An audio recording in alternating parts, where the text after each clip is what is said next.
is a not analysis, but just notes and observations on the opening of Final Fantasy VII because I think it's such a great opening.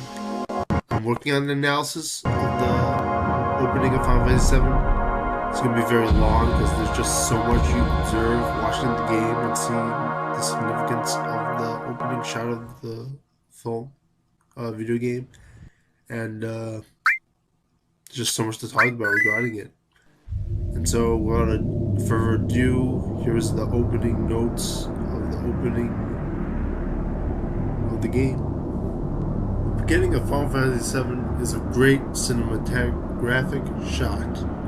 A shot of the stars, a shot of space, a shot of darkness, a shot of brightness, a shot of a soundscape of sound, which is could be a lot of things. It could be echoes, sound effects, special effects. Maybe it's the sound of the city from below, the sound of silence, the sound of it's a sound of silence, but it has a sound. It's so real, it's so in your face. Maybe it's the sound of space. It's a lot of stuff. And I've gone 47 seconds just talking about it.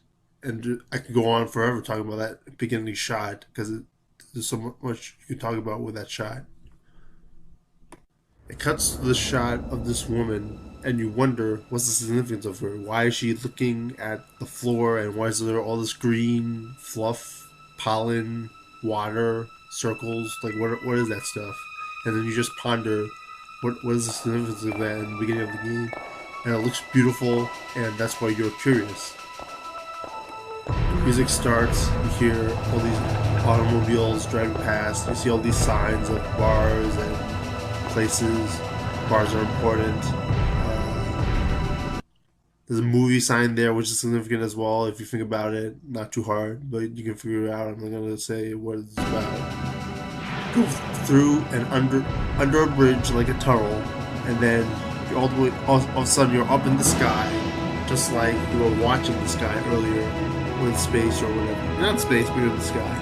And then you see this big tower, this big factory tower, and it looks like it's on fire or something, but it's beautiful. Just real game, CGI, FMV, beautiful with the 32-bit PlayStation. This reactor looks big, it looks impressive, it looks important. It has a sign on it that I can't read. They didn't translate it.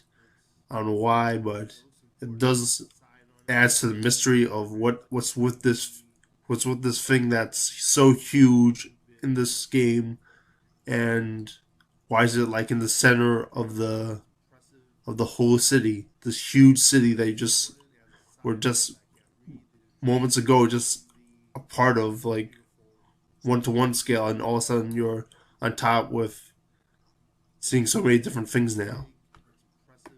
This little tower has little spotlights on it that even shine on you, and then you have this transitionary period of showing the logo of the sign of the game. The logo is important, the spotlights are important. If you think about all the spotlights and the significance of the logo in the game. This shot is so significant because of the production design of the game. Why is that tower so big? Why is it have spotlights? Why is it colored black or colored gray or whatever you want to call it? Why is it colored gold for the metal? There's so much going on in the center and on top of the city with that tower. It's so significant later on in the game, and you know why it's significant. I want you to tell me in the comments why you think it's so significant about all these details in the opening of the game.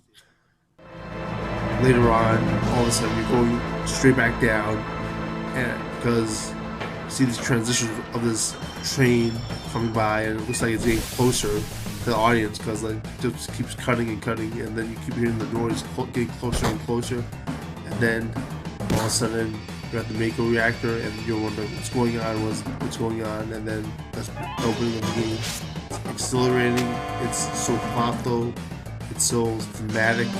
so interesting, so well done by. It's such an interesting introduction to the opening of the 32-bit and onward era of Final Fantasy.